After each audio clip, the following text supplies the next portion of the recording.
TKPN.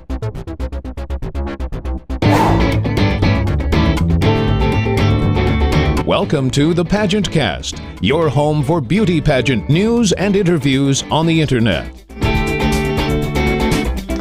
Here we are on our special Miss America Day After Report on the PageantCast. I'm your host, Tim Kretschmann.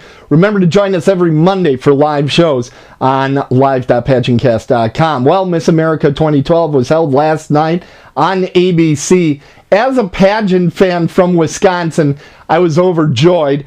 We haven't had a Miss America in about 40 years, and it was very exciting to see a Wisconsin young lady be crowned Miss America. That's not to say we haven't had a few close calls. We had Christina Thompson just a few years back, and of course we had Jeanette Morleen, who was Miss America's Outstanding Teen not too long ago, I think about 2 years back. Now Miss America is from Wisconsin, Laura Kaeppler. Congratulations to her. But what did we think of the pageant in general? Well, that's what we're going to tell you about. Of course, this year it's back on ABC. It looked great in HD. Wonderful to see pageants in HD. It's like they were made for it.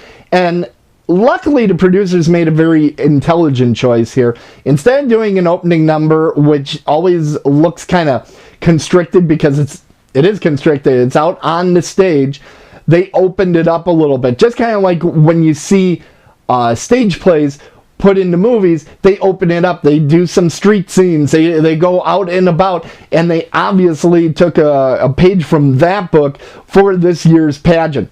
They went out to the Hoover Dam. They went out on Fremont Street. Now, the introductions are just as corny as they've always been. Yes, you can mention Tebow, but you don't have to be quite so corny about it. However, they did the best with, actual material. That's how these things go. I did find it interesting what they were wearing because it was all over the map. It wasn't like everybody was in some sort of uniform. They wore an opening number type thing, but some of it was pretty casual. Some were nice cocktail dresses. It was all over. I don't know what the memo was. It felt a lot like casual wear when Miss America had it. It seems like nobody knew exactly what to do with it. What was odder is afterwards, when they're done doing their little march on stage, they immediately named swimsuit, and then they had tons of time where they introduced the judges on stage. I don't think they've done that in the past. They did a lot of stuff to eat time for the girls to change into swimsuit, and the whole thing I'm thinking is, with the opening number outfits they had, they could have been wearing that underneath, and they could have been out here in like 2 minutes.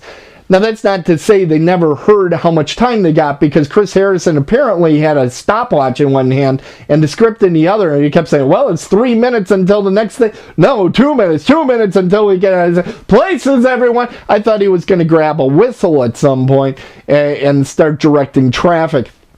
It was a little bit odd. Now, one thing I'll mention as well, when I live tweet during Miss USA, or one of the things I always hear is, well, Miss USA pushes its sponsors too much. The next time I hear that during Miss USA, I'll have to expressly remind them when they discussed Disney in their own Amway, this time on Miss America, powered by Twitter. There was a lot of product placement this year. I don't know that I have a big problem with it. What I do have a problem with it is when folks point it out in one pageant and not the other. Hey, everybody does it. It's part of being a pageant. I will say the commercials were far better than when we had on country music and on TLC, when you got to see Beano and stuff like that. You had hair care products. You had movies actually willing to be with the Miss America brand. Big move forward on that. America's Choice semifinalist was Miss Oklahoma. They did the judges on stage where they did the intros. That was interesting. I was overcome that they used sparkle curtains on stage. A little surprising. I expected at a hotel pageant, not expecting to see that at Miss America. That was a little odd, and because that stage was so crummy, that's why I was really glad that they did the intros off throughout the area. Now, the semifinalists, of course, included Oklahoma, who is America's Choice semifinalist. There were no African Americans this year in the semifinalists, but I believe there were only 2 total that were competing. The semifinalists in random order: South Carolina, Florida, New York, Iowa, Texas, Virginia, Illinois, Arizona, Alabama, Tennessee, Wisconsin, North Carolina, California, and Louisiana. Of those, I know Texas. I've exchanged emails with her, though last time we exchanged emails, she was still a teen contestant. Well, she's done some growing up. Illinois, of course, we've had on the PageantCast. You can find that interview. It was at the Live Out Loud Charities Love the Skin That You're In fashion show. We got a chance to talk to Hannah. And of course, I'm a big home state advocate always. So Wisconsin, Laura Kaeppler. Now, the interesting thing is, because I'm a home state guy, I always second guess why I always put in my top 15, Wisconsin's going to be in there. I just put it in there out of loyalty. I always second guess, okay, is she that, is she going to be competitive? Is she not? This year, obviously, I got the answer to that. Maybe I shouldn't question my own judgment quite as much. Swimsuit competition, as I said, was first. They had the simplest pattern I ever saw in my life. They walked a straight line, and they did one little turn. And some of the girls, I was not real impressed with the national finalists as a group with their walk. There were a few of them that could really do a nice walk. Some of them, I don't know. It looked like they were going grocery shopping. Come on, you're on national TV. Try to have a little grace. A bit awkward, particularly on the turn.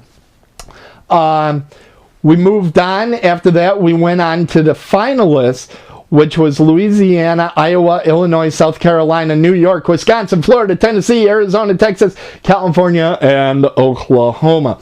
Now, this is where something very awkward occurred. Awkward seems to be a recurring theme, as is rushed. They said, we're going to save one of the people that we just eliminated, and you could hear the audience just shy of booing. And I think they didn't boo because Sam Haskell and Art McMaster were walking the aisleways telling people to be quiet. This was very controversial. They told all the girls that had been eliminated earlier, stand behind the recent elimination person that you want put back in to the pageant. Now, Miss America is supposed to be classy, but since you have Amway involved, why not just put a gong out on the stage and say, here, hit the gong when you don't like one of the girls. What the heck are you doing? Out in public, you're having these girls make that decision? Extremely tacky. It was horrible. They need to not listen to the reality show producers that are telling them this is what needs to be done, because most of the people that enjoy watching pageants do not enjoy watching humiliation. And that's what this was. They're two different audiences. Yes, people love reality TV today, but that does not mean that everybody loves it. And the people that like pageants may or may not fit into the whole reality TV demographic. You got to think that through a little bit better. Huge controversy. Okay, so then we went on to talent. Now, remember how we always hear about Miss America, how accomplished the young ladies are. And that very much is true. I've known a great deal of these pageant title holders, and they're wonderful young ladies. So why did the producers have to put something up there like, this girl's afraid of windmills, and one was the duck master at the Peabody Hotel? Are you kidding me? Really? Folks, producers, come on. You can't come up with something decent? How about I got an idea. Every one of these ladies has a platform. Put their platform down there. You need to fill that bottom third? Put the platform down there. You don't need to put ridiculous factoids down there. Now, the talent was being held the way that it has been done the last few years, which is kind of horrible. They have all the girls out there and they eliminate them on stage. They, in essence, pull out a firing squad and say, kill her. Horrible way to do it, but they think it's reality TV. Once again, don't know who told them that, but they're not, and you're horrible at it, so stop it. In talent, we saw Arizona dance barefoot. We had Illinois do ballet on point. Oklahoma did Irish step dance. That's 3 dancers in a row. Then we went, Texas did a piano piece. Wisconsin did her opera piece, and she did a great job. New York did some singing. We had Louisiana did a dance. Tennessee did opera.